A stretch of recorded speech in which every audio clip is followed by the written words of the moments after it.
Pagdating ni Jesus sa kabila ng lawa, masaya siyang tinanggap ng mga tao dahil hinihintay siya ng lahat. Dumating naman ang isang lalaking namumuno sa sambahan ng mga Hudyo na ang pangalan ay Jairus. Lumuhod siya sa harap ni Jesus at nakiusap na kung maaari ay pumunta siya sa bahay niya dahil naghihingalo ang kaisa-isa niyang anak na babae na 12 taong gulang. Habang papunta si Jesus sa bahay ni Jairus, nagsisiksikan sa kanya ang mga tao. May isang babae roon na 12 taon nang dinudugo at hindi mapagaling ng kahit sino. Naubos na lahat ang mga ari-arian niya sa pagpapagamot. Nang makalapit siya sa likuran ni Jesus, hinipo niya ang laylayan ng damit ni Jesus at biglang tumigil ang kanyang pagdurugo. Nagtanong si Jesus, "Sino ang humipo sa akin?"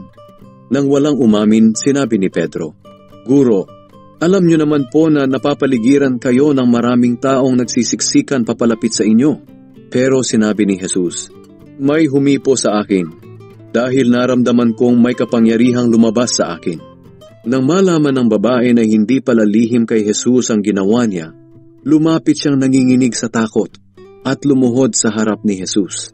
Pagkatapos, sinabi niya sa harapan ng lahat kung bakit niya hinipo si Jesus at kung paanong gumaling siya kaagad. At sinabi sa kanya ni Jesus, "Anak, pinagaling ka ng iyong pananampalataya. Umuwi kang mapayapa." Habang kausap pa ni Jesus ang babae, dumating ang isang lalaki galing sa bahay ni Jairus. Sinabi niya kay Jairus, "Patay na po ang anak ninyo. Huwag niyo nang abalahin ang guro." Nang marinig iyon ni Jesus, sinabi niya kay Jairus, "Huwag kang matakot. Manampalataya ka lang at mabubuhay siyang muli."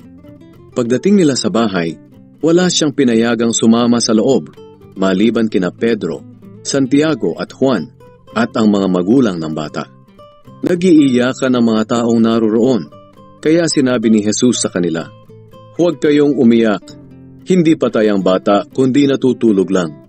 Pinagtawanan nila si Jesus dahil alam nilang patay na ang bata. Pero hinawakan ni Jesus ang kamay ng bata at sinabi sa kanya, "Nene, bumangon ka." At noon din ay bumalik ang kanyang espiritu at bumangon siya agad. At iniutos ni Jesus na pakainin ang bata. Labis na namangha ang mga magulang ng bata.